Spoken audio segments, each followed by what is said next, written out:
over to you, Adrian, to provide the presentation, and I don't know whether Seth is going to do that since he is still the host, or whether he's going to provide that power to me, but I can't at this point do that. I think he's gonna let me do that. Okay. And so for the benefit of everyone watching at home, this is a special city council meeting. It's our April workshop. We've got 1, 2, 3 quick items of business, and then we'll have our first budget workshop for the upcoming budget that will be effective July 1st. So I am going to attempt to share my content and my PowerPoint. Yeah. There we go. So hopefully now, there it is. Can everybody see that city council workshop screen? Yes. Yeah. Okay. So the first item is a follow-up from our discussion at the end of the regular April, I believe it's April 6th city council meeting. 111 Investments LLC has made an offer to purchase some city-owned property. It is about a third of our parcel at the intersection of South Main Street and Myrtle Street. It is the area that's currently being leased by 111 Investments for an outdoor patio for the restaurant that is adjacent on that private parcel. The offer is for 0.4 acres of our total of 0.14 acre parcel, and you can see it's outlined in that red area, proposed area to purchase. Hold on. Is that reverse? That doesn't make any sense. How are we going to purchase 0.4 acres of a 0.14 acre parcel? That seems like it's more than the size of the parcel. I may have left off a 0, and if so, I apologize. Okay. Councilwoman Stowe. Yeah, you got to watch your math there, Adrian. That's why we have a math teacher on the council. So it's 0.04 acres. Okay. So 4 100ths of an acre of a 14 100ths parcel. And they have offered $75,000 for that 4 100ths of an acre portion. The total tax value of the overall parcel is just over $91,000. So this is more than the tax value, because they're only desiring to purchase approximately 1/3 of the overall parcel. And so, according to the general statutes, since we do have an offer to purchase the city property, I need direction from the council whether or not you're willing to entertain this offer. If you are, then the city clerk will advertise that we're accepting offers to purchase this particular piece of the overall parcel. We have a minimum bid or an opening bid. We will advertise that for 10 days in the newspaper, and if we receive an upset bid, then we will bring that to information and we will advertise the upset bid for 10 days, and that process will continue until there's a final high bidder. Once we have that lone high bidder, we will bring it back to the city council. You are under no legal obligation to accept any offer. So just because you may today say, yes, we're willing to entertain this, let's run this process forward. At the end of the process, you're not obligated to sell it to the original 111 Investments or any other person or entity wishing to purchase the property. So as you see, this is an offer that is about 3 times the tax value of this area. So, and the proposed use, although it's not spelled out right now on this slide, is to have a permanent outdoor seating area for the current tenant of that adjacent property. So if you have any, I recommend that you do entertain this offer and allow us to run the upset bid advertisement process, and then we will take it back to you for final approval at the end of the upset bid process. If you have any questions, I'll be happy to answer them.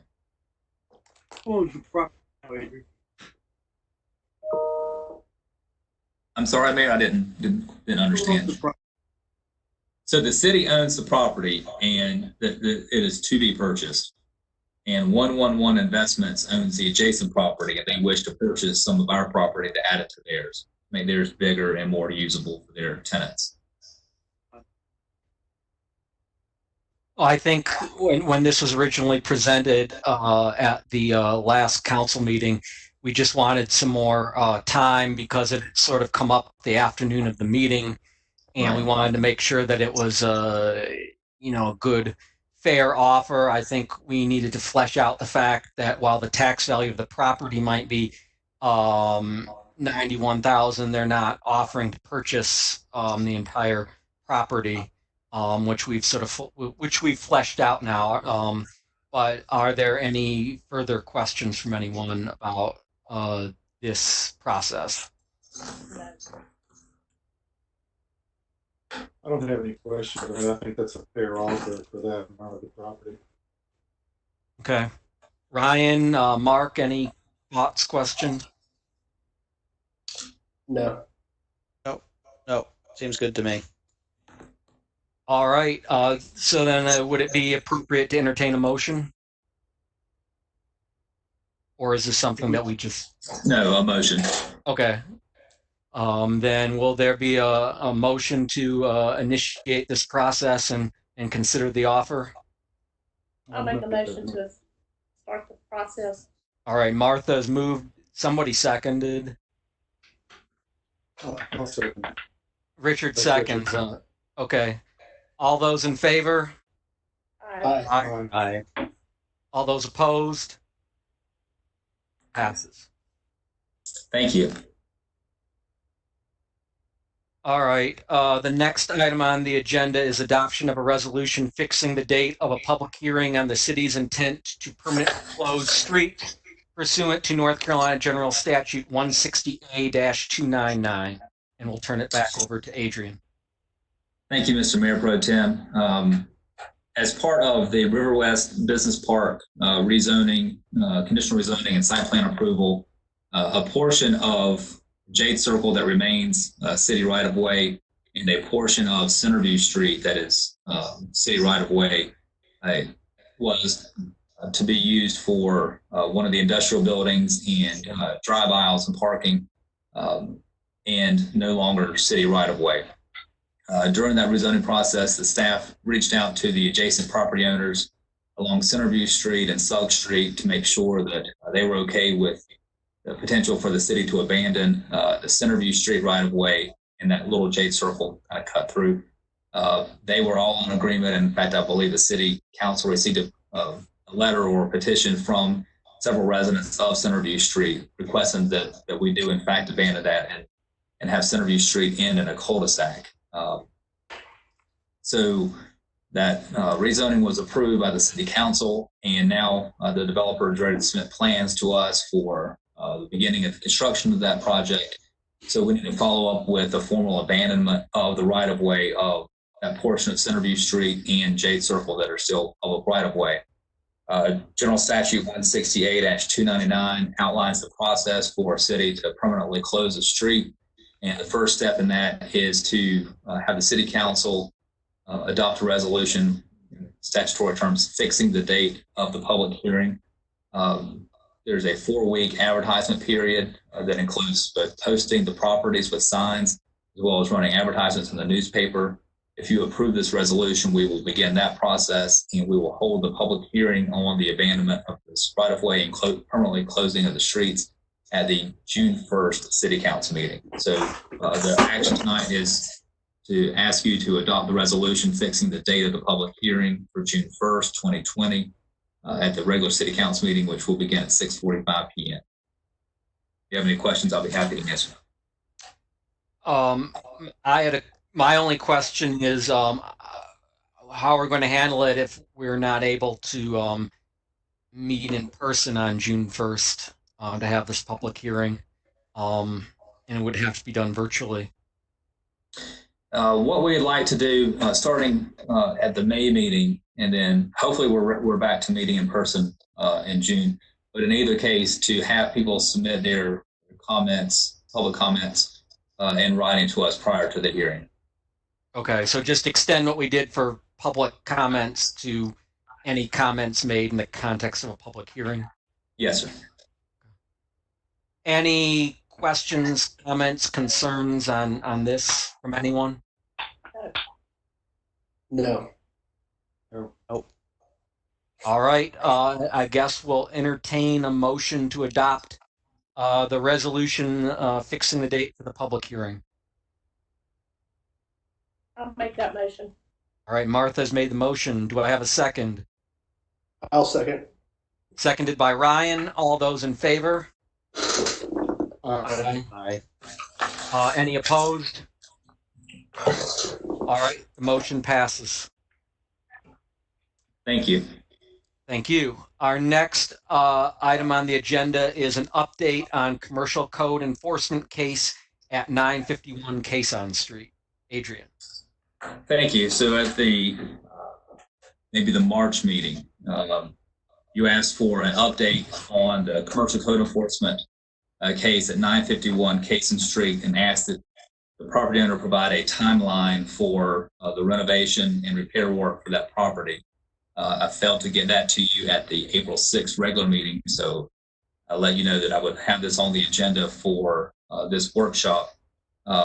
I included in your packet, and I believe I sent out last week, an email from our code enforcement officer, Chris Ray, with his update from the property owner. And you can see on the screen, the owner has the following construction timeline.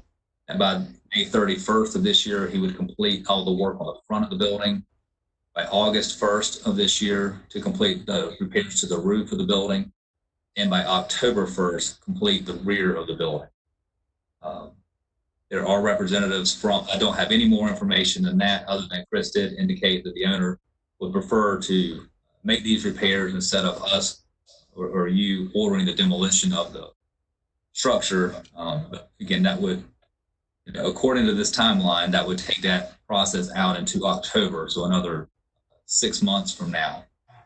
We began this process in July of 2019. So if we run its course and he follows his timeline and meets all of his obligations, you're looking at 15 or 16 month process. The advantage of that obviously is that there would be no cost to the taxpayers for the city demolishing the property, and then you get to keep a usable building on Cason Street.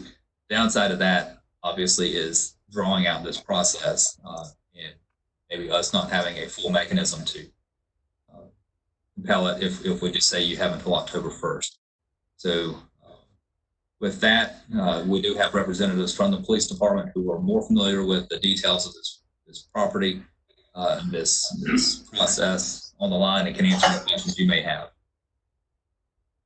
Thank you. And certainly would like to get your direction. Question. Any questions on this? Well, I don't really have a question. I'm fine with this timeline on the surface as long as they meet their marks. I would also add that this is our first experience with this, and I think we've learned from this that maybe the next time we're confronted with this issue is that we go ahead and set some benchmarks immediately. Agreed. Anyone else? What I had a question. One is, what happens if it's not done on October 1st? And then number two, what's it going to look like? Like, what counts as completed? Is that plywood just tacked up across the front, or is that brick facade or stone? What's it going to look like? On the first question of what happens if it's not done by October 1st, you do have an ordinance compelling the demolition kind of waiting in the wings that we had prepared in December of 19 that you could adopt that as of October the 2nd this year if it's not completed by October 1st. On the appearance of it, I would ask our planning director, Shelley DeHart, if this property owner has full permits, because I would assume that he would have had to submit plans for this kind of repair work. And if so, then those plans should let us know what the building's going to look like. But ask Shelley to unmute herself and let us know the I've status. unmuted her, so she's. Thank you. Thank you. No, we do not have any permits for this address. And None my have been understanding, filed. yeah, we process. told the property owner that he had to submit plans both to the city through the planning and zoning department as well as Gaston County building inspections. But it doesn't sound like he has complied with that. Well, what does it do to the work we've done already if he hasn't pulled permits or submitted plans? Is he in violation somehow? Yes, he does not have a permit for the work he's doing. Well, Well, that's problematic. Yeah. to say the least. I mean, who's responsible for that? Like, everybody knew they were working up there. Who's responsible for enforcing that? Can y'all hear me, Adrian? Yes. Yes, Okay. Chief Hawkins. So yes, so I think there was going to be some major structural repairs. One thing he was supposed to be doing is closing it in initially for safety, which, you know, I know there's been, he was wanting to do some other remodeling stuff and he was supposed to get permits. I think initially the goal was to get it closed in for safety reasons. So, but I will have, and Arthur is here as well, and he may be able to follow up, or we can get some further details from Chris Ray on that. But I know initially it was to make it safe, to get the walls put back up. And I don't know that he would have had to get an actual building permit. Shelley may know more about that, just to get the walls put back up. Mm-hmm. But then when he starts changing anything, but yes, he has been told that, my understanding, very clearly. As a matter of fact, I think it was in the minutes back in the December meeting where we told him that he would need to get permit. Generally, just securing a building, especially for public safety, if it was an abandoned building and it's an action for public safety.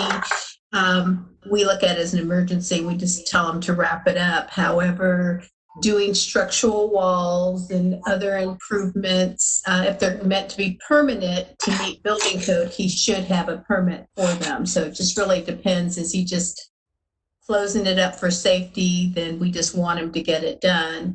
If he's actually doing some construction that has building codes that would apply, he would need to have a permit. I will get you the answers to that. I know initially our goal was to get him to get the building closed in because it was a safety issue. Yes. Well, it's not exactly quick to get a permit from the county right now. Especially right now. Exactly. So, I mean, what if it takes him longer to get the permit than May 31st, and he's going to miss his first bogey already? Well, getting the zoning permit from our department's the first step, and you can file electronically for permits. So we do have many builders out there getting permits through their digital portal. So it is possible. I will get Adrian an answer back on our end by this afternoon. Okay. I would say that, you know, while it may be tough to get a building permit right now because of the COVID-19 crisis and the county staff, you know, working remotely and the plan reviewers, the property owner has had, you know, since July of last year to get all of this in order. So, you know, even as the chief said at the December city council meeting, which obviously was pre-COVID, he was notified that he needed to get permits and has not done that. So it may be that you want to set a hard deadline for him to have the permits, at least the city zoning permits, so that we can answer Councilman Shrift's question about what it's going to actually look like. Have that in place by the May 4th city council meeting. Yes, Lieutenant Pullen's listening in. And yes, sir. We will take care of that immediately. Yeah, I spoke with Chris Ray. They did have a county permit to do that work.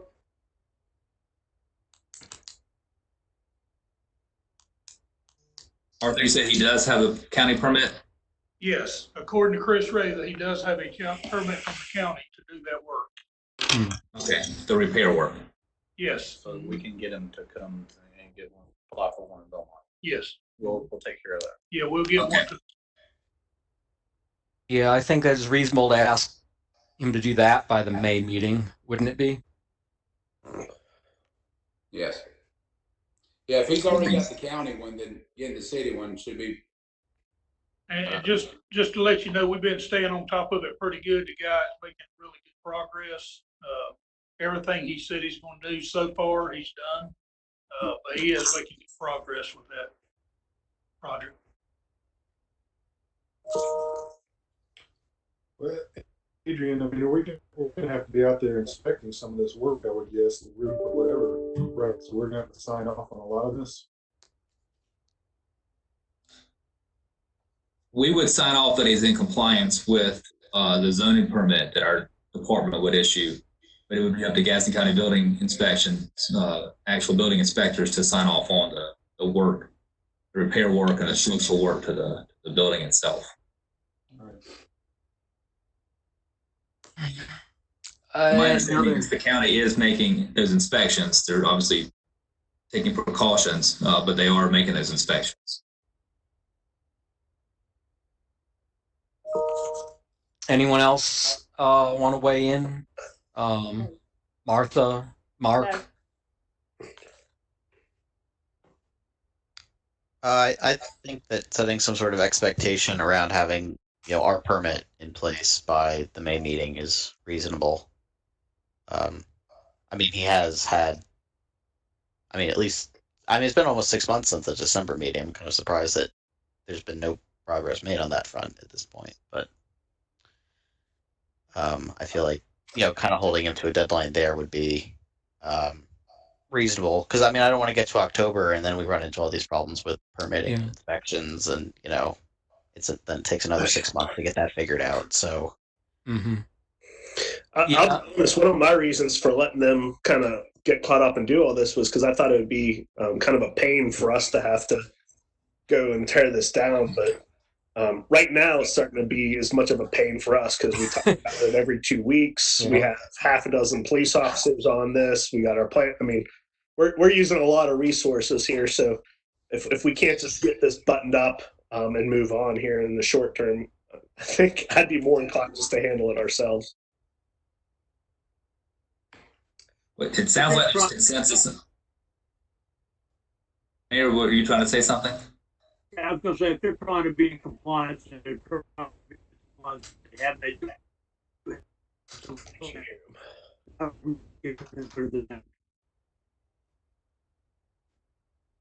But, We lost him. yeah. It sounds like there's consensus from the council to make sure that the property owner has all of his permits in hand by the May 4th city council meeting. So that will be the next kind of check-in in milestone. And then obviously you've got through the end of May to complete the front of the building, and then following through an August 1st and October 1st milestones. Right. I don't think we necessarily, if we say, all right, let's go forward with this outline, it doesn't necessarily mean we have to wait until October, because he's got some benchmarks before then that if he doesn't meet, we can proceed. But as much as I've been itching to go on this, I think Ryan's getting a lot closer to the point I was at back in December. In light of the situation with the pandemic and everything, certainly I wouldn't want to spend additional unbudgeted city money unless we absolutely had to, in terms of doing the demolition. I think the city has good faith in this process, and it's time for him to exercise due diligence and for those two to come together.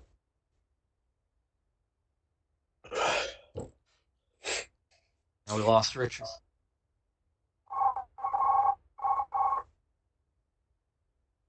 Are you there, Richard? Yeah, I'm here. Can you hear me? You got cut off. You were talking about due diligence? Yeah, well, I was just saying the city has exercised good faith in this process. very extensive good faith. I would say it's up to him now to actually do due diligence, get his permits, and continue this process and meet the benchmarks and timeline. I think we've been more than fair. Yeah. Mr. Heffern. Yes. So I just want to give some clarification. So I apologize. I thought that a county permit had been pulled. That's what I was told, but I thought the way the group was talking that had not happened. But so that has happened, and Chris Ray has been keeping up with him. There has been a lot of progress made.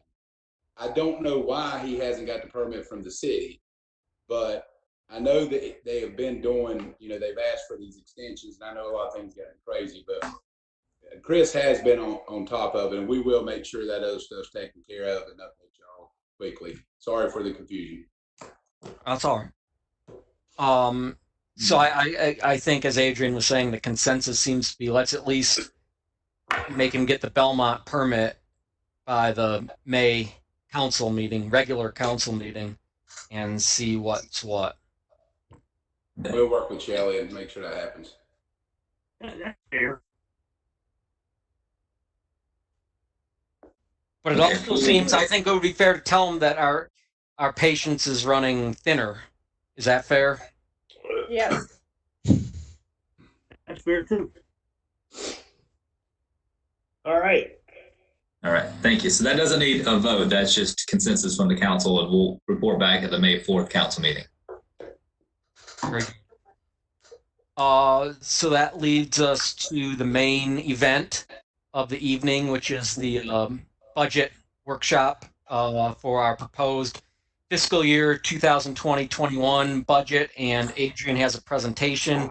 And if you have not muted, I would probably suggest muting while Adrian presents, so there's not a lot of feedback or reverberation, and then we can question him searchingly after the presentation. Thank you, Mr. Mayor Pro Tem and Mayor Martin and City Council members, department heads. So this is the first workshop for the budget.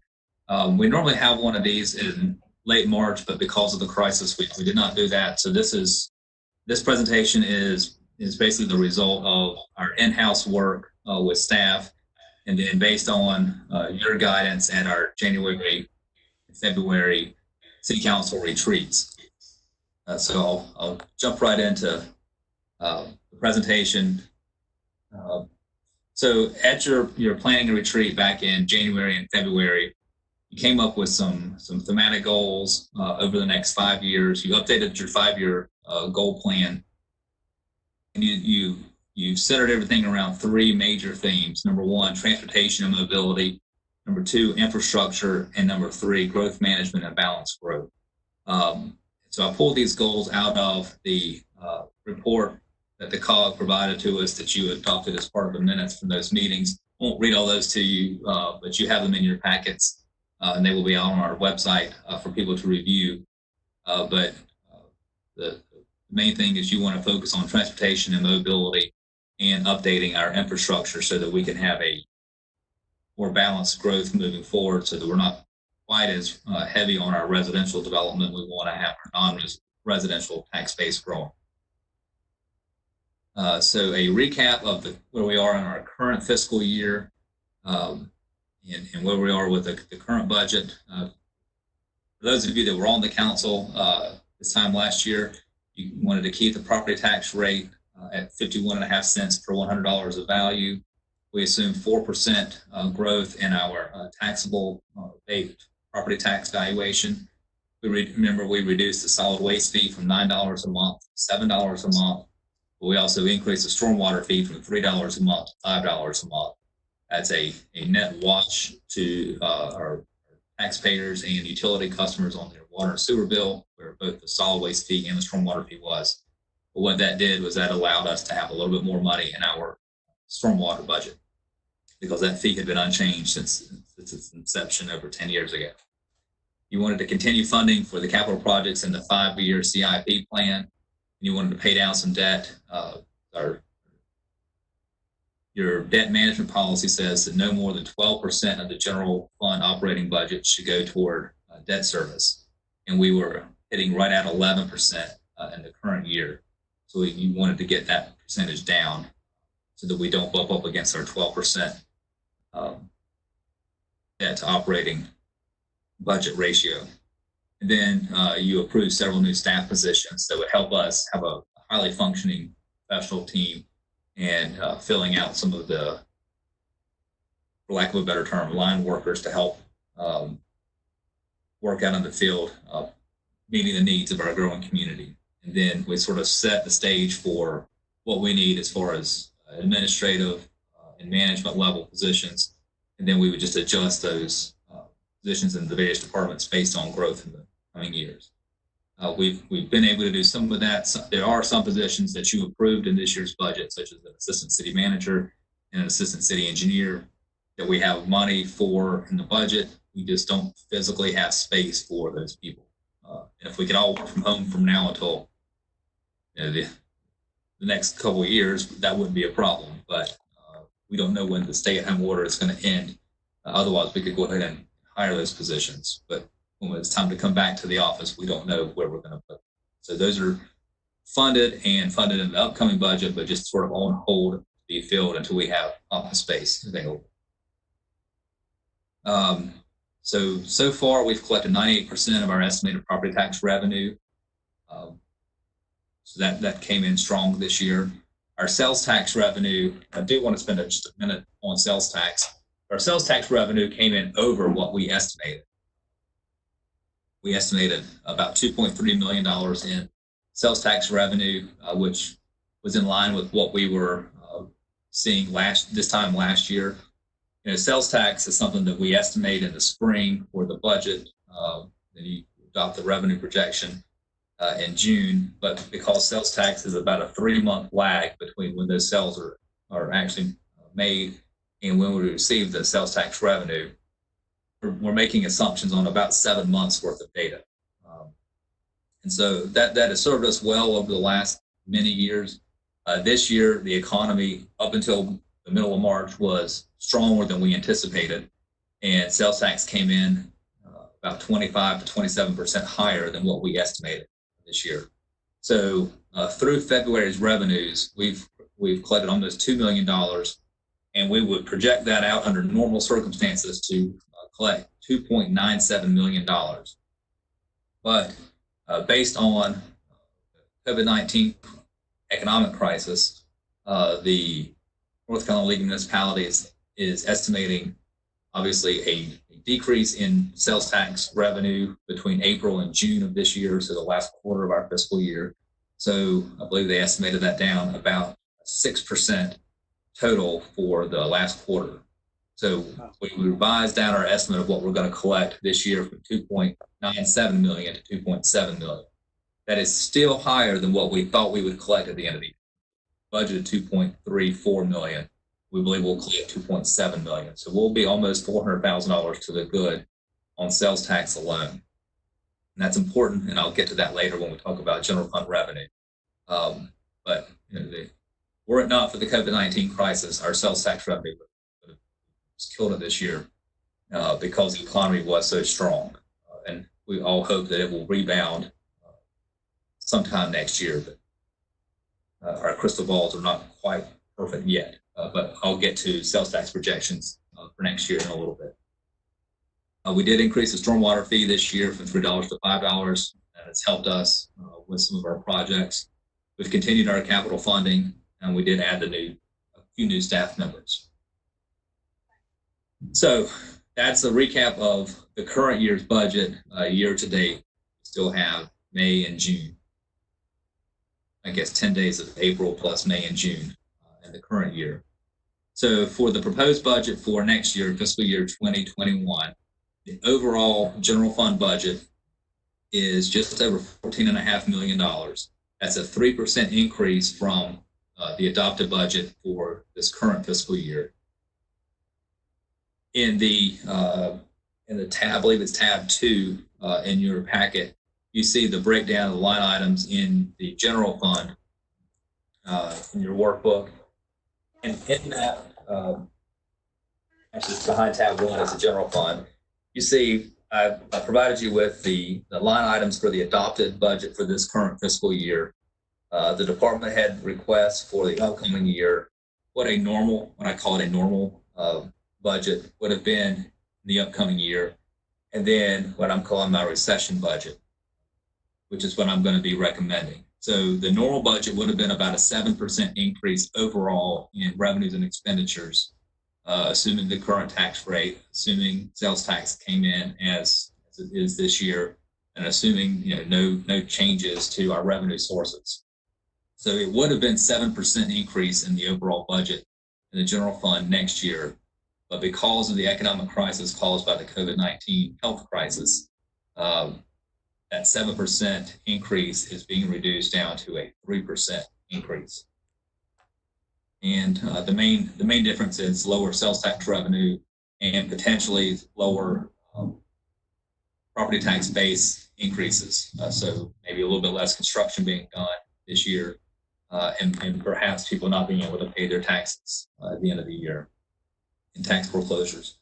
During the Great Recession, we were able to collect about 98% of our budgeted property taxes, so people were still paying their taxes. So, but we've been at 99.7% collection rate since then here in recent years. And as I mentioned, we have relied on guidance from the North Carolina League of Municipalities, as well as the UNC School of Government, and then some managers and finance directors and budget officers here locally to make these recommendations and estimations of our revenue for next year. Here is sort of a detailed breakdown of our revenue sources for next year. So for the property tax, we were estimating about a 5% increase in the overall property tax collection next year due to the construction that we've seen over the last year. I'm revising that down to a 3% increase just for budgeting purposes over the current year. Also, the league municipalities took kind of a worst case scenario for sales tax collection next year. And they estimate in the worst case scenario, it's about a 3.2% decrease in sales tax collected next year versus what was collected this year. I'm being more pessimistic than that and saying a 3% reduction, 3.5% reduction, excuse me. So I'm estimating a 3.5% reduction in sales tax collected next year over what we estimate we will collect at the end of this fiscal year. So that will result in $2.64 million. That's still higher than what we budgeted for this year, but certainly lower than what we will actually collect this year. So 3.5% reduction. I'm hoping that that's overly pessimistic, and that at the end of the year next year we will greatly exceed that if the economy rebounds sooner. But because sales tax is such a big portion of our general fund, I want to make sure that we're being very conservative, and hopefully we will come in above that. Certainly hate to be overly optimistic and budget something higher and not collect that because the crisis extends longer than what we anticipate, and we have to make some tough decisions at the end of next year, or we'd have to appropriate our fund balance to help cover our operating budget. I don't want to do that. The rest of the major fees that we anticipate are pretty much flat. Utility franchise tax is our third largest general fund fee at $900,000. You see the solid waste fee. A solid waste fee, last year the city council sort of set a goal that our solid waste fee covers about 50% of the cost of providing the solid waste services, which is garbage collection, recycling, the yard waste, and our bulk pickup and leaf collection. This estimate does put us at about 49% of the cost of providing that service. So we're right at half of the cost of solid waste fee. Solid waste services is from the fee, and the other half is from the property tax. Since our population has grown a little bit and our street miles have grown a little bit, our Powell bill revenue that pays for paving projects for streets has grown a little bit. And then a new revenue source is ABC store distributions. We estimate that the ABC store, or the Belmont ABC board rather, will distribute about $80,000 next year to the city of Belmont. And this is just a chart summarizing that last slide. You've got this in your packet as well. So you see the various revenue sources And then just to make it a little bit easier to read, you're visual like me, you need to see things in charts and graphs. Here's a pie chart of our general fund revenue sources. You see that our ad valorem or property tax revenue is estimated at 60% of our total general fund revenues, followed by the local option sales tax at 18%. You'll remember from previous budget workshops, really the only local control that you have over revenue sources is the property tax. So it's good that it's 60% of our overall revenue, because that is a revenue source that you do control. The General Assembly controls the sales tax, the utility franchise tax, as well as the PAL bill and the taxes on the automobiles. That's a property tax rate that we control, but the rest are influenced by state and county decision makers. This is a bar chart that just shows the growth in our annual property tax collection from 2006 to 2020. You'll see that we've had modest increases over the past 10 years. We've had some more dramatic increases in the last 3 years. That's due in part because of the property tax rate increase that the City Council approved 2 years ago, and the revaluation from last year. And in fact, you'll notice that and all the bumps have been due to property revaluation from Gaston County, both right before the Great Recession, 2007 and 8. See, that was a big bump, and then it was relatively flat for the next 6 or 7 years, and then you had a very small increase in the reval from 15 and 16. It took us a long time to come out of the Great Recession. But then you saw some growth after that. Back to sales tax. As I mentioned, we make our best guess based on input from the state on what we're going to collect on sales tax each year. We've been lucky in that we've hit those marks, but the last 3 years we've collected slightly more than what we have estimated that we would collect at the end of the year. This year, you see, look at 2020, we adopted a budget using $2.34 million in anticipated sales tax revenue. Were it not for COVID-19, we would estimate at the end of the year collecting 2.97, so 127% increase. Again, I've estimated that down to about 2.7 million at the end of this year. So sales taxes come in well above what we estimated this year. And then I emailed the council this graph earlier today. Appreciate Councilman Seelinger comparing Belmont's history over the last 11 years with the change in sales tax revenue versus what the state had tracked. And as you can see, we generally outperform the rest of the state or the statewide average in sales tax. We're more urbanized than most of the state. We have good commercial tax base in Gaston County, and we have greatly outperformed the rest of the state in the last 3 years. So I think that this shows that when the state is estimating, or the League of Municipalities is estimating a 3.2% decrease in sales tax revenue next year, we should track pretty close to that, and maybe not quite as bad as that. On the general fund expenditure side, so that's all the revenue on the general fund. On the expenditure side, you see the breakdown of that same $14.6 million throughout the various departments. As is always the case, public safety is our top expenditure departments, with the police and the fire departments, although the street department has come in close to the fire department on this. To break that down into percentages of the budget, you see the police department is 28% of the budget, the fire department 13%, street department at 12%, but also capital is at 13%. The previous city council was very clear that they wanted us to be intentional on making investments in our city facilities and infrastructure. And And so we created a 5-year rolling budget plan to really address our capital needs. So this proposed budget continues that process.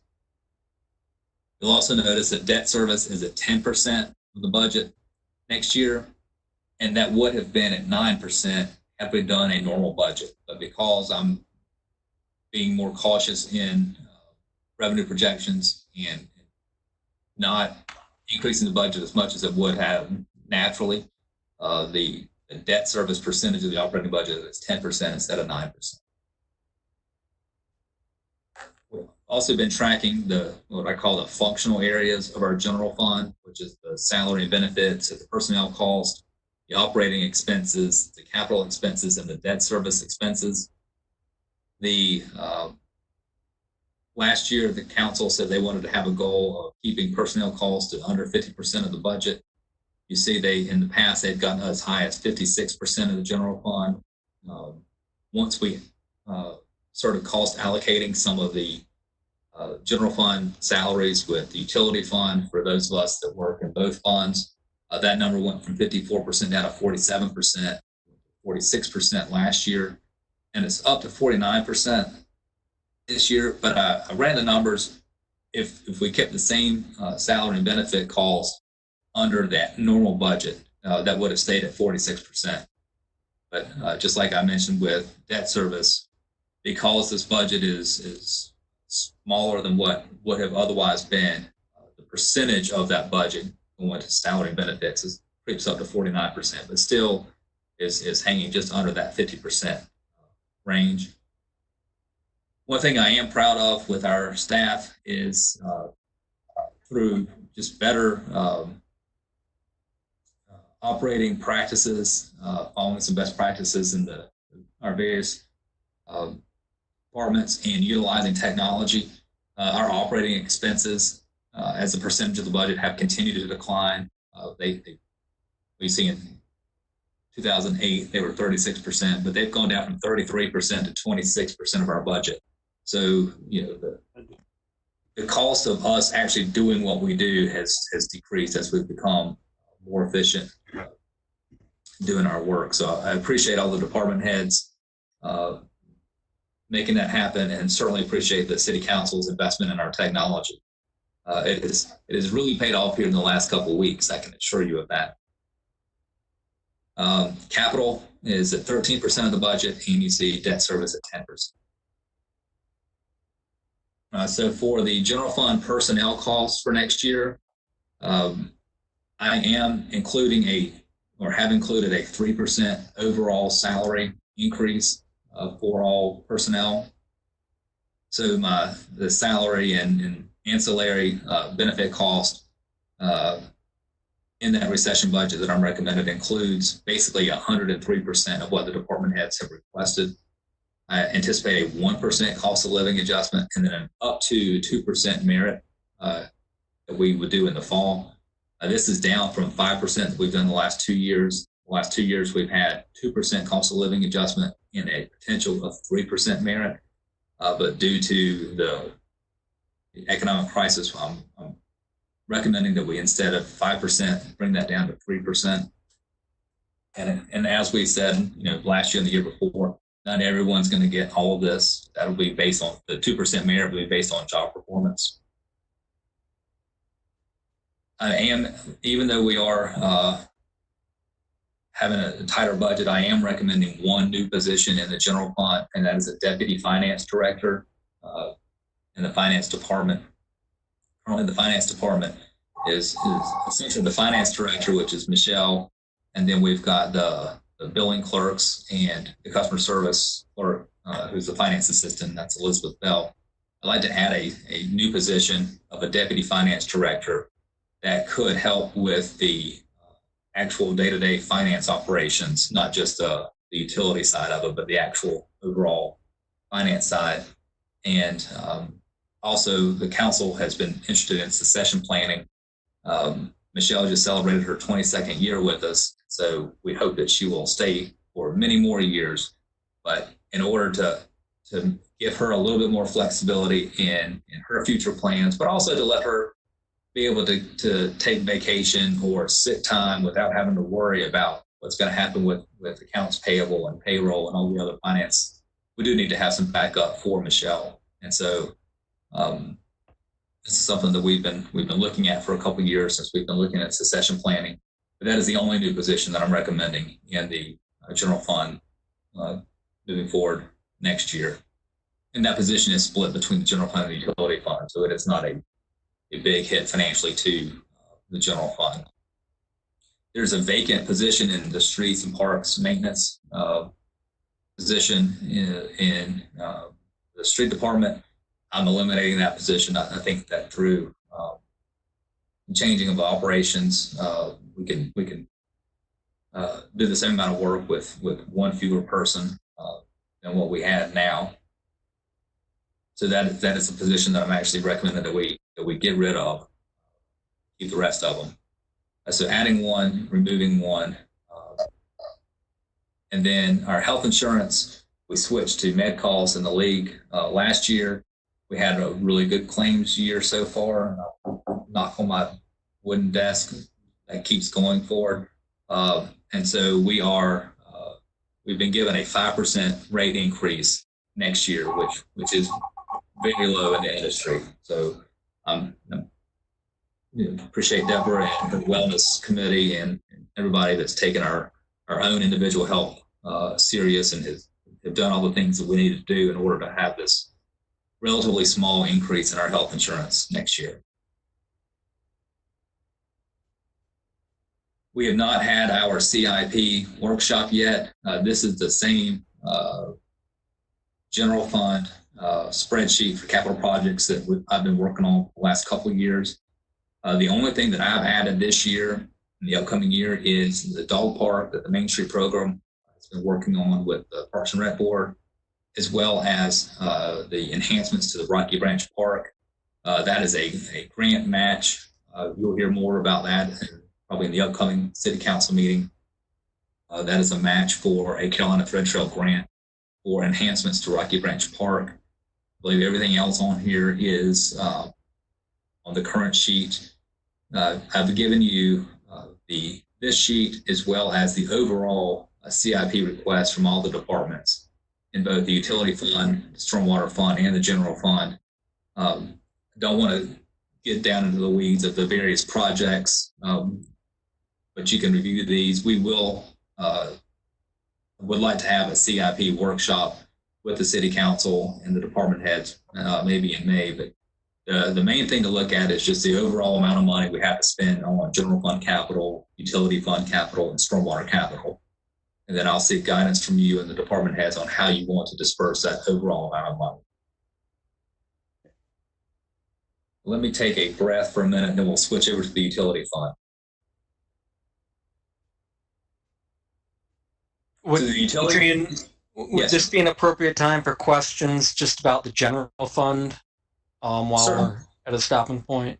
Does anyone have questions so far? I just want to make a comment, and I feel like a lot of hard work, a lot of dedication has been put into this budget. I appreciate what you've done. I just wanted to see if you could put together an illustration for me, Adrian. We have, I think I can't remember off the top of my head, but it's about $220,000 left on our 5-year note when we did that paving project back in 2016. yes, sir. Could you put together just what that might look like if we were to take the POW bill money and just going ahead and paying that off completely, and then going out and doing maybe another $1 million or $1.5 million paving project, and using the remainder of the POW bill money plus that 100 or so thousand from the car tax, and just kind of illustrate that out. I remember us putting that together, and I thought it worked well. And fortunately, interest rates are still low, and I think paving's probably going to come down in cost too. But if there's a way to maybe accelerate that and just keep paving roads, that's usually pretty popular amongst nobody doesn't like paving roads. If you could just put the illustration together, then we can discuss if it's something we want to pursue. Is there a consensus from the council to have Michelle and Jerry and I put together a $1 to $1.5 million paving program for the upcoming year using Howe bill funding and our vehicle license fee, vehicle tag fee to pay for that? I do think we have one more year, Michelle, correct me on that, left on that loan from our $1 million project from 2016 or 2017. But that debt should be rolling off next year or after next year. So if there's consensus from the council, we can certainly put that together for you for the next workshop. Yeah, personally, I mean, I like the idea. I think we should continue that paving program as much as it's feasible. Yes, agreed. It's good to be too.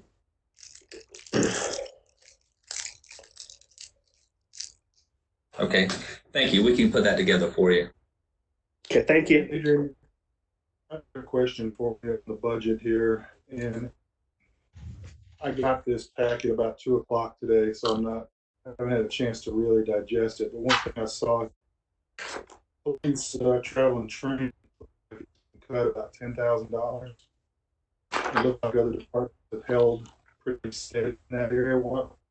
Why are we decreasing their travel and training by $10,000?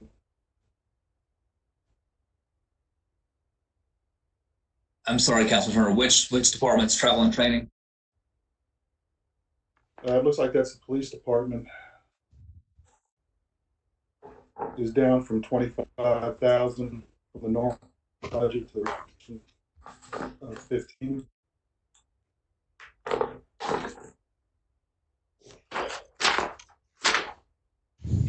I'm sorry, there's no page numbers that I can see. Yes, sir.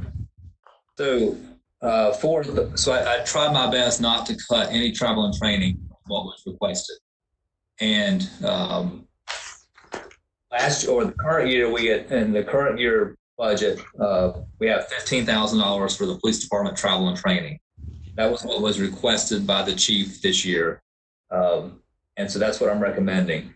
In the normal budget, what I had, which is my non-recession budget, assuming continuing good times, I bumped that up to $25,000. There will be some additional, assuming that we're able to travel, there will be some additional travel for the CLIA accreditation process. So that could come out of that.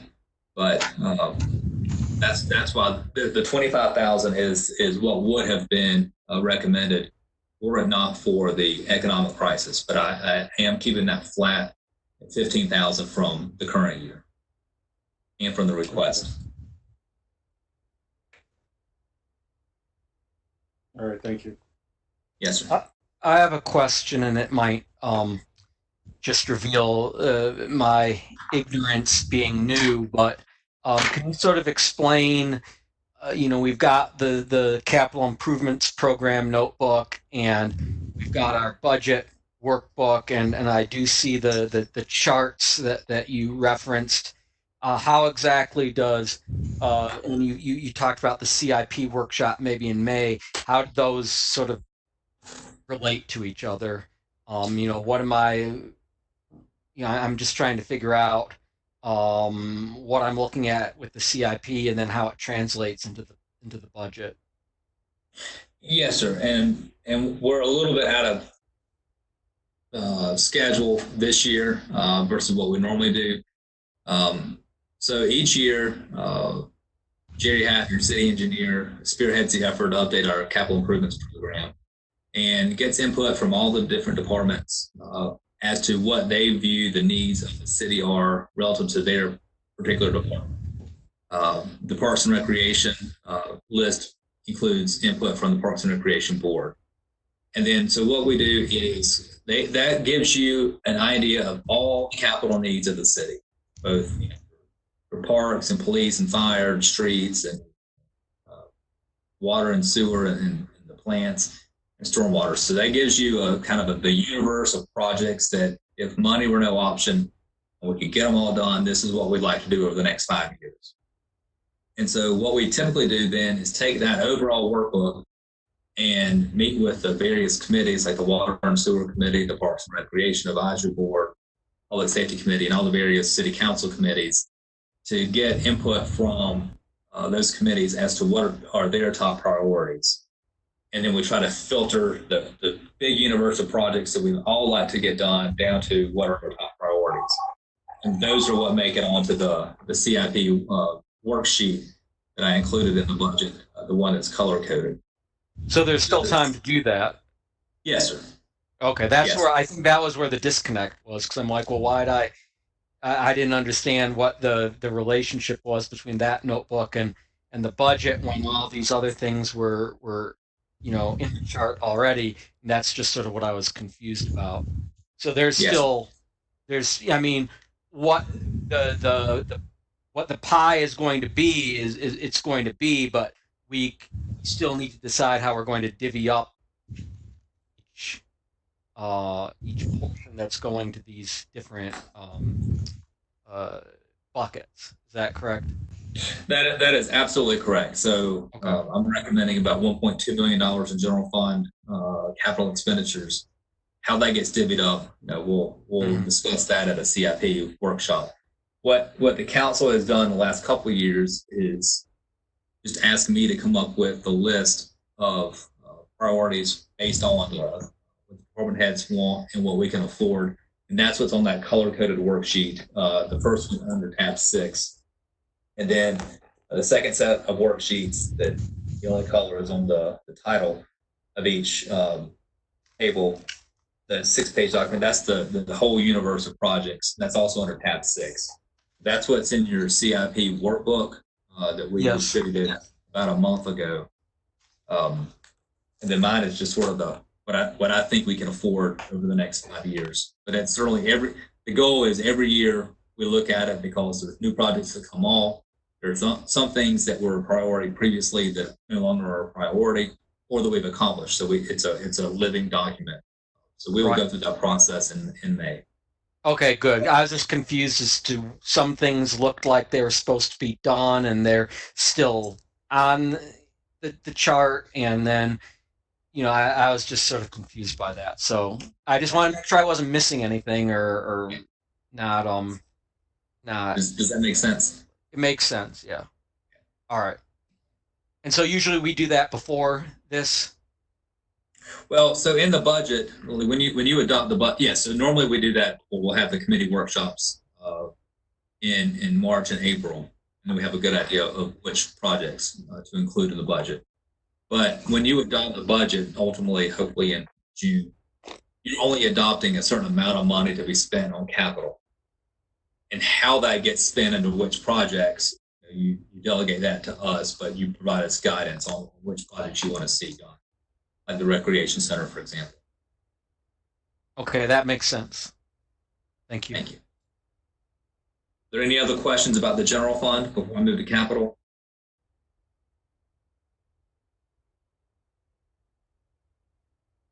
And Councilman Schrift, we do have one more year of debt service payment on our $1 million paving program. We'll make our last payment of about $208,000 in the upcoming fiscal year. So then that would free up revenue to begin a new paving program moving forward. Thank you, Michelle. Sorry, I was muted. So you can pay that July 1st or whenever it's due? Whenever it's due, yes, sir. That last payment is due in the upcoming fiscal year, 2021 year. That's what I thought. This is a good time. I'm going to go ahead and do that. All right. Thank you. Sure.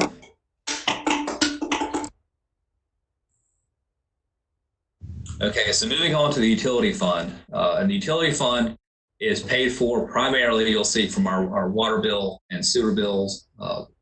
This is basically I'll show you what it pays for, but it's not property taxes and it's not sales taxes. These are fee based. The overall budget in the utility fund, I'm estimating next year at just over $9.7 million. That is a 9% overall decrease from the current adopted budget. But that's a huge decrease because in this year's budget, we estimated that we would pull $3 million out of the utility fund capital reserve to pay cash for projects. We probably won't be spending that full amount this fiscal year. We've done a really good job on doing that. Next year, I'm estimating that I'm budgeting that we're only going to pull $2 million out of the capital reserve. So that's the biggest difference. It's not decreasing user fees and decreasing operating revenue. It's just taking less money out of capital reserve to pay cash for projects. So we talked a bit in the general fund about the COVID-19 crisis. It should not be as big of a deal in the utility fund as it has been estimated in the general fund. And we're hoping that by the time we get to the new year, the crisis itself will be over. The governor's executive order that tells us not to cut off water for non-payment or charge delinquent penalty or late fees for non-payment will be gone. Not that we want to cut off people's water bills for non-payment or charge them late fees, but you have to have that in place, or else people will not pay their water bills if there are no consequences. So we're hoping everything will be normal by then. Now, if we're still in an economic crisis and people are not using as much water, that's one thing. Or if businesses are closed and we're not getting as much commercial usage or industrial usage from Spartan Dyers and some of the other big users, then that could impact our revenue next year. But again, we're relying on our friends of the league and the school of government and our local colleagues on these projections. So in the utility fund, our biggest source of revenue is water sales, followed closely by sewer sales. We just have more water customers than we do sewer customers, but we have a lot of outside the city water customers, particularly on the peninsula, associated with the coal ash project from a couple years ago. And then there's the $2 million I'm recommending transferring from capital reserve into the operating budget to pay for capital projects. And then there's just some various other fees that are generally development related, water taps, sewer taps. So that makes up our $9.7 million revenue projections for next year. There it is in a pie chart. Like me that like to see the pie chart. So in the expenditures for next year in the utility fund, here are the various departments to make up the utility fund. The water and sewer department, which is our collections and distribution system, all the pipes that we have around town. You have the wastewater treatment, both the plant and the pump stations or lift stations, the water treatment plant, and then it's not really a department, but we do have capital.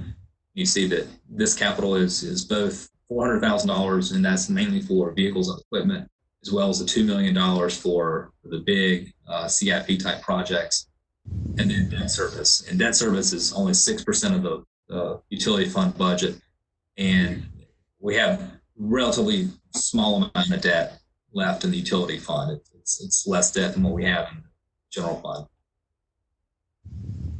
So here's a pie chart of what I just showed you. See, water and sewer is the biggest department. There it is in percentages of the overall utility fund expenditures. So whereas capital was about 13% of the general fund, it's 25% of the utility fund. Because the utility fund is very capital intensive. Those improvements cost a lot of money. And then, like we just went over with Mayor Pro Tem Heffron, here is the current CIP list that's included. This is for the water and sewer fund. This is included in tab 6 of your packet. It's not the full universe of projects that's also included in tab 6. We'll go over that with you at a CIP workshop next month. So that's Adrian, what's yes, project those people who live over behind the tennis courts, what street's that on? Is that on here? They live on Lee Street and Park Drive and Farrell Avenue, and that is in the stormwater. That is not in the utility fund. So getting to that. Got it. Okay, thank you. Okay. Any questions about the utility fund? Adrian, has anybody talked to George about his water usage for the just that he has on Park Street? Yes, sir, and I'll defer to Chuck on that, but he did reach out to us, and they are not operating every week in April, and so that's going to be a hit of about $24,000 to the current budget for our utility revenue from Spartan Dyers not operating as much in April. But Chuck, if you've had any other discussions with Spartan Dyers, I'll turn it over to you to unmute and answer that question. No, sir.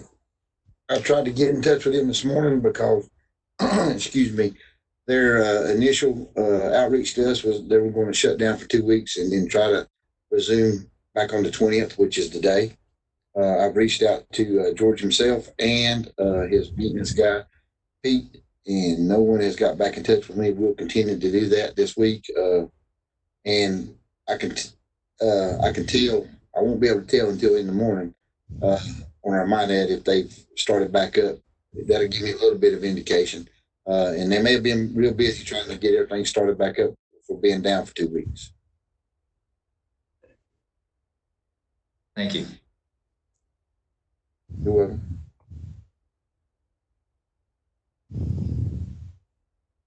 And so Spartan Dyers is our biggest water user by a long shot. So we want to make sure that they are operating as best as they can. Okay, if there are no other questions about the utility fund, I'll move to the stormwater fund. So the stormwater fund is much smaller than the general fund or the utility fund. It's recommending $802,398 this year. That's a 2% increase this year, and that's due to just natural growth, the number of people paying that. There really isn't an impact to this fund from COVID-19, assuming that people are paying their water bills, because the stormwater fee is tacked on to your overall utility bill. I'm recommending that we keep our $5 per residential equivalent unit per month fee. Keep that in the flat. That should generate that $802,398 in the fund. That is the only funding mechanism for that, for the stormwater utility fund. Because of all the attention that this fund has received here in the last several months, particularly January, February, and March, I do want to have a workshop with the council about the genesis of our stormwater utility fund, what is legally required to do, what it's not required to do, what we have been doing. So we'll get into those details at a future workshop. But the stormwater fund was created to comply with our federal NPDES permit, and there's some programming that we have to do for that. So 16% of the stormwater expenditure goes to personnel costs. We have 2 staff in that fund. 15% is the operating cost. Excuse me. And that operating cost includes all the things that we're required to do by the federal government to stay in compliance with our discharge permit. We do have some debt in the stormwater fund. It's 22% of the overall operating budget. And then capital expenses make up the majority of the stormwater fund, 47%. And then, as in the other 2 funds that I've gone over, here's the chart. It's included in your packet under tab 6 of the 5-year CIP list for the stormwater fund.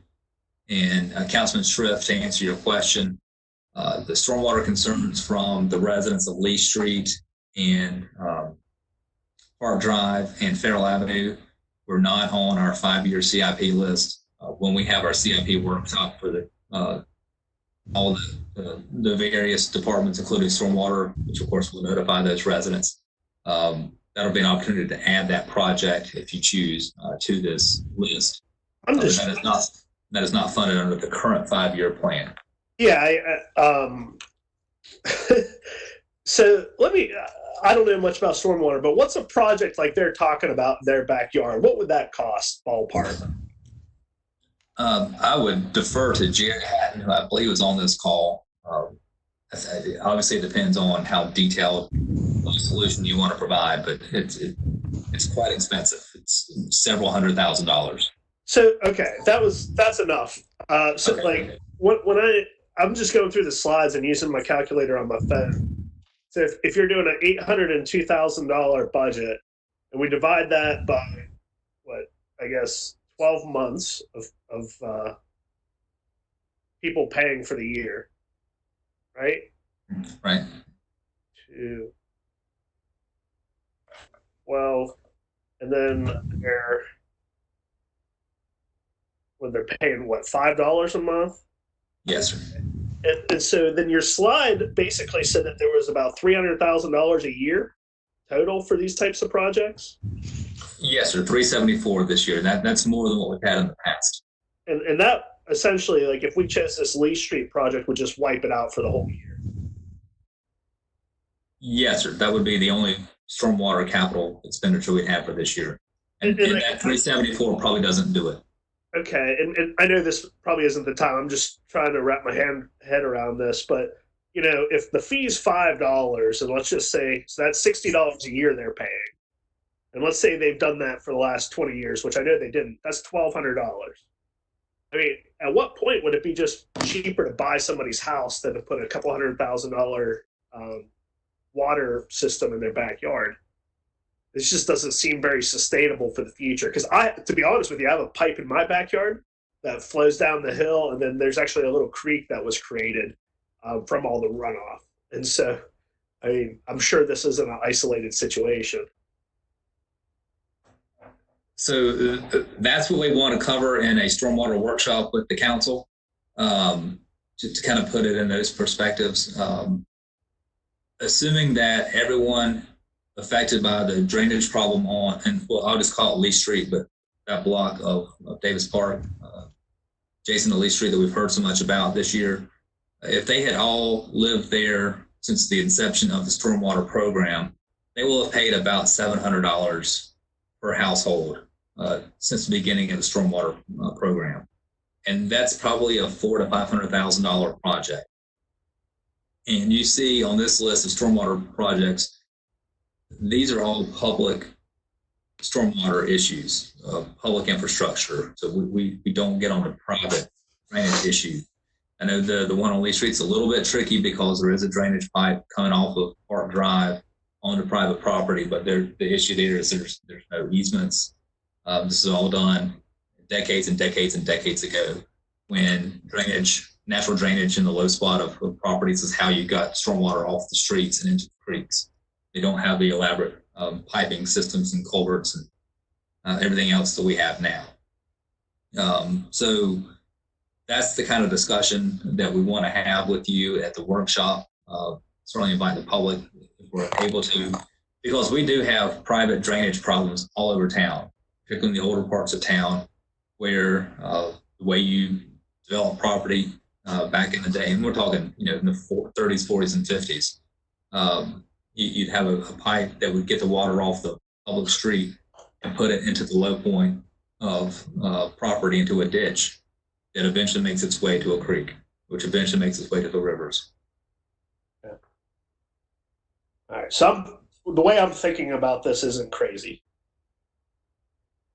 I won't comment on that. I'll just say it's consistent with the way I'm thinking about it.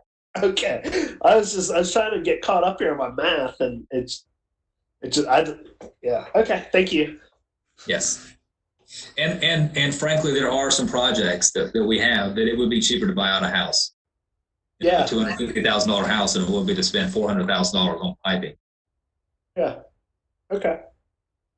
I don't believe this Lee Street example is one of those. It is not, but there are some around town where it would be. And we've had those discussions as staff. Okay. So any other questions about the stormwater fund?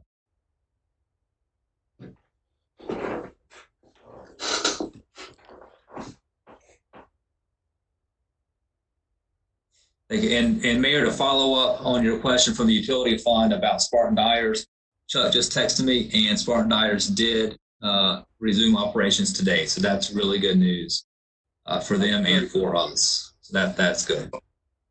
Thank you, Chuck. What are you? Perfect. Yeah. Yes. So the summary of the overall budget, the goal today is to get your initial feedback.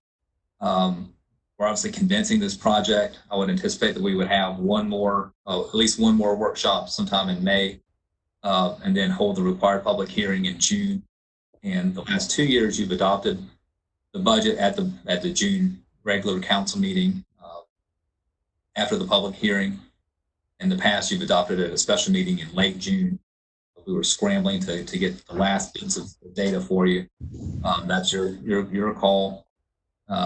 I'm recommending that we maintain our existing tax and fee structure in order to get to where we are. I do feel like, even though this is a tighter budget than what certainly we anticipated during the council workshops and the council retreat back in January and February, I do feel this does implement your vision for and goals for improvements in our transportation system. I didn't get into all the various line items in the funds, but if you take some time and look through the packet, you'll see that I did increase funding for sidewalks, both sidewalk repair, but also money in the CIP for some sidewalk projects. Also, greenways, we hope to get started on the Abbey Creek Greenway, at least design next year and construction the following year, in conjunction with the construction of that Morris at Belmont multifamily project on Wilkinson. It invests in your recreation program, particularly the recreation center, as well as some other lower cost parks. Water and sewer and stormwater infrastructure all have investments in this budget. Certainly not as big of an investment as I'd like to make, but given the circumstances and the information that we have today, it is an investment nonetheless. And I think that it helps us set Belmont up for increased continued growth and increased non-residential growth to better balance our tax base, which is one of your overarching goals. This does continue implementing our 5-year CIP plan and the 5-year rolling budget and revenue plan that the previous city council really focused on. So this does continue that work. So with that, if you have any questions, I'll be happy to answer. Any questions for Adrian? And I'd like to reiterate the hard work effort that has gone into trying to get this thing stopped on this project. And it's a very difficult thing with COVID-19 to get this done. So hopefully everybody can live until our next meeting. Hopefully we can meet publicly. Yeah. Adrian, I was going to say that hopefully we'll have more information on the COVID-19 and sales tax revenue projections and all that stuff over the next 6 to 8 weeks before we have to approve this. So whatever work you've already done, I hope it's somewhat dynamic in case you need to make a couple changes one way or the other. I think it seems like you're on top of it. Thank you. Thank you. Anything from anyone else? Mark, Martha, Richard? I was just. Go ahead, Mark. Anything else? I just got this today, so I need a little bit of time to go over it in detail.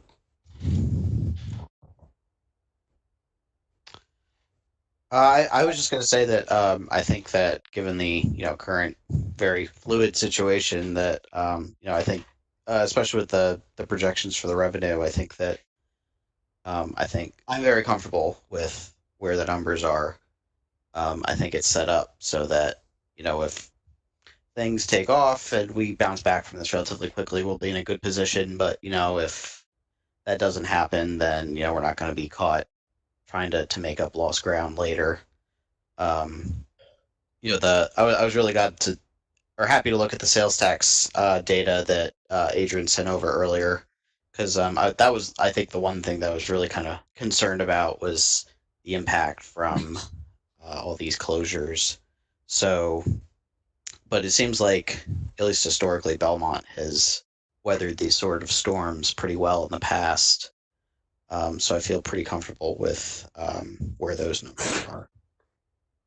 I am kind of interested in talking about some of these, say, CIP projects at a later time, but I'll hold my comments for when we have that meeting.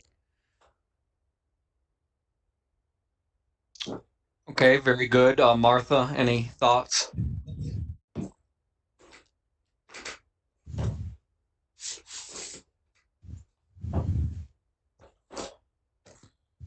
You're still on mute.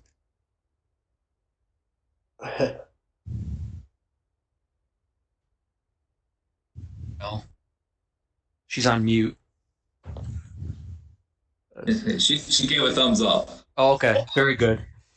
All right. I agree with what everyone's said so far. I think it's good to be conservative and pessimistic when it comes to budgeting, and hopefully this will be too conservative. But it's better to be to err on the side of caution, I think, when it comes to approving budgets. So. With that said, I don't think we need to take any action. This is just for information, correct? Correct. And hopefully, at some point in May, we'll be off of these stay-at-home restrictions. And if we see some changes in the economy, more information obviously is going to be better for us. I will be glad to revise this budget upward if we see that things are doing better. But even if they're not by the end of May or early June, then I'm comfortable with asking you to adopt this budget, and we can always amend it later next year if we do see that I'm overly pessimistic or overly cautious with it and things come in higher than what we were projecting. So we could certainly amend the budget, hopefully upward next year to include some additional capital projects or other things that you would want to do as we have more information throughout the incoming fiscal year. And I do want to thank Michelle for putting this information together with the input from the other staff and the department heads. This one's been tricky because we haven't been able to hold our regular staff meetings and certainly workshops with the council, so we've had to do this all electronically. So it's been a challenge, but I appreciate everybody being flexible to get us to where we are now.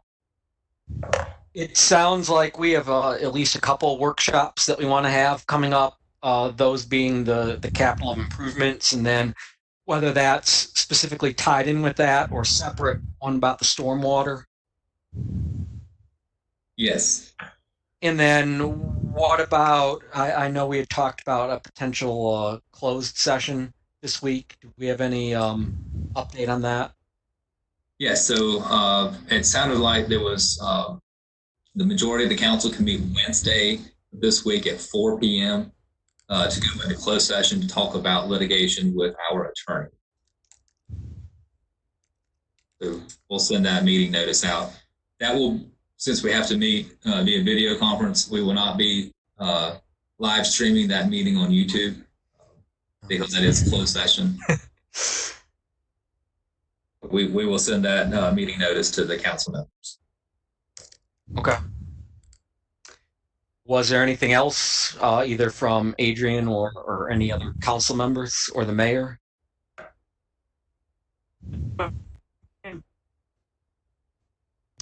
If there's nothing else, would it be appropriate to entertain a motion to adjourn?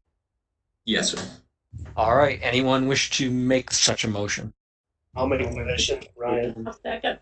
Okay, Ryan has made the motion to adjourn, seconded by Martha. All in favor, say aye. Aye. Aye. Opposed? All right, meeting is adjourned. I guess we will see everyone at the special closed meeting later this week. Thank you. Thank you, everybody.